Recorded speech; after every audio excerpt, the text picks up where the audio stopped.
محبت کے آغوش میں، دائرہ محبت میں جناب والا ہر وقت یاد فرمانے والے. اسی لیے تو بلال جناب والا اس نے سرحدیں نہیں دیکھی، اس نے شہر نہیں دیکھے، اس نے یہ مسافتیں نہیں دیکھی، اس نے یہ تکلیفیں نہیں دیکھی، اس نے یہ مصیبتیں اور پریشانیاں نہیں دیکھی.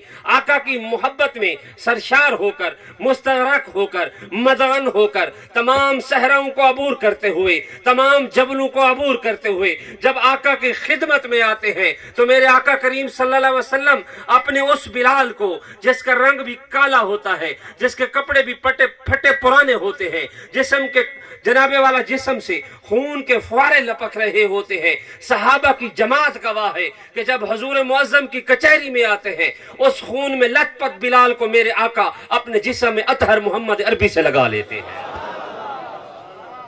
اور آگے کیا ہوتا ہے؟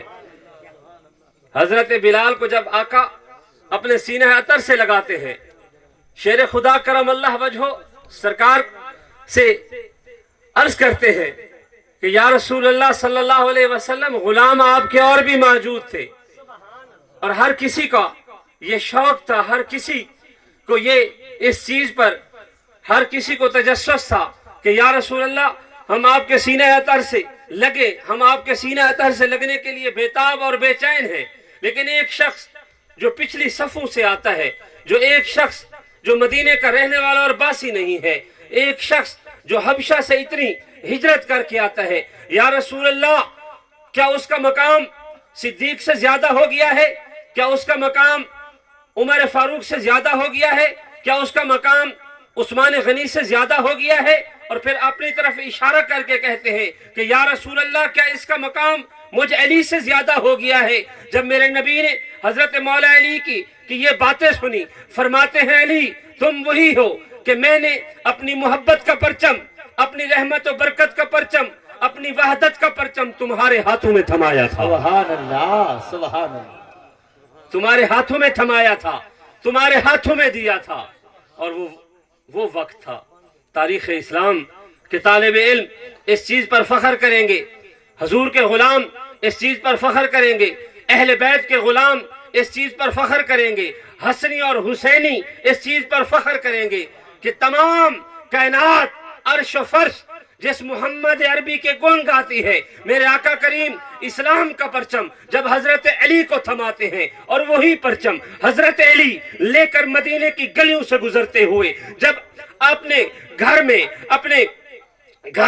تشریف فرما ہوتے ہیں اور اپنی پیاری نور نظر میرے نبی معظم صلی اللہ علیہ وسلم کی پیاری بیٹی نور نظر کے پاس لے کر آتے ہیں اس پرچم کو، تو حضور کی صاحبزادی آپ کو یہ کہتی ہے کہ اے علی آج میں آپ کے چہرے پر خوشی بھی دیکھ رہی ہوں، پریشانی بھی دیکھ رہی ہوں. تو آپ فرماتے ہیں خوشی اس بات کی ہے کہ حضور سرور کائنات نے پورے اہل مدینہ کے سامنے، تمام اہل عرب و عجم کے سامنے علی کے ہاتھ میں اسلام کا پرچم تھما دیا ہے. تو جو کہتے ہیں کہ حسین کیا اقتدار کی جنگ لڑ رہا تھا، جو کہتے ہیں کہ حسین کوئی جد و جہد کر رہا تھا، کسی اور منزل کو پانے کی جستجو کر رہا تھا، اس کو یہ سمجھ آ جانی چاہیے کہ حسین کون ہے؟ حسین ابن علی ہے. اور علی کون ہے؟ حضور کے نور نظر ہے. اور علی کون ہے؟ علی وہ ہے کہ پوری کائنات کا پرچم حضور علی کے ہاتھوں میں دے رہے ہیں. پوری کائنات علی کے قدموں میں دی جا رہی ہے. پوری کائنات کو یہ سبق دیا جا رہا ہے کہ دنیا والوں جو اللہ کی وحدانیت کو مانتے ہو، محمد کی عظمت کو مانتے ہو، محمد کی رسالت کو مانتے ہو، محمد کی شفاعت کو مانتے ہو، تو تمہیں علی کے در پر آنا پڑے گا.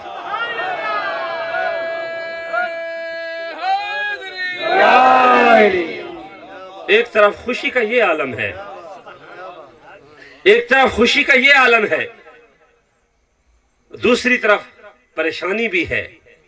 اور پریشانی بھی اس کیفیت کی کہ آنکھوں سے آنسو جھڑنے لگتے ہیں. حضور کی نور نظر اور مولا علی کی نور نظر عرض کرتی ہیں سرکار یہ تو خوشی کا موقع ہے، یہ تو خوشی کا عالم ہے. تو فرمانے لگے یہ خوشی کے آنسو ہیں، پریشانی کے یہ آنسو اس لیے ہیں کہ اللہ مجھے اس پرچم کے تحفظ کی، حفاظت کرنے کی اللہ مجھے توفیق عطا فرمائے۔ سبحان اللہ، سبحان تو دوستان دی وقار، پھر کئی عرصوں کے بعد سن 61 ہجری میں کرب و بلا کے میدانوں پر، تپتے صحراؤں پر حضرت امام حسین وہی پرچم لے کر کھڑے ہوتے ہیں، وہی پرچم لے کر کھڑے ہوتے ہیں۔ اور پھر کرب و بلا کی سرزمین پر ان دشتوں پر جانے سے پہلے میں آپ کو ایک اللہ کے ولی کی دربار میں لے جاتا ہوں، جو ہمیں بتاتے ہیں کہ عظمت حسین کیا ہے، جو ہمیں بتاتے ہیں شان حسین کیا ہے، عقیدہ حسین کیا ہے۔ یہاں پر میں عرض کیا ہے ہم سب حسینی ہیں، اگر کوئی نسبت چشتی ہے وہ بھی حسینی ہے، اگر کوئی نسبت ہاشمی ہے وہ بھی حسینی ہے، اگر کوئی نسبت بخاری ہے وہ بھی حسینی ہے۔ یہ ساری نسبتیں، یہ سارے عقائد اکٹھے ہو کر محور و مرکز مدینہ جا کے ملتا ہے،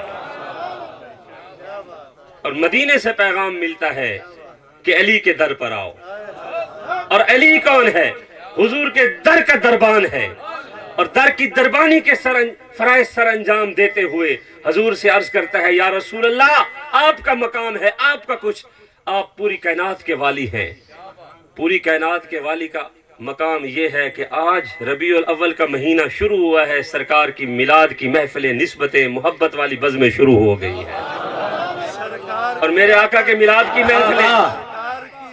مرحبا مرحبا مرحبا مرحبا مرحبا مرحبا۔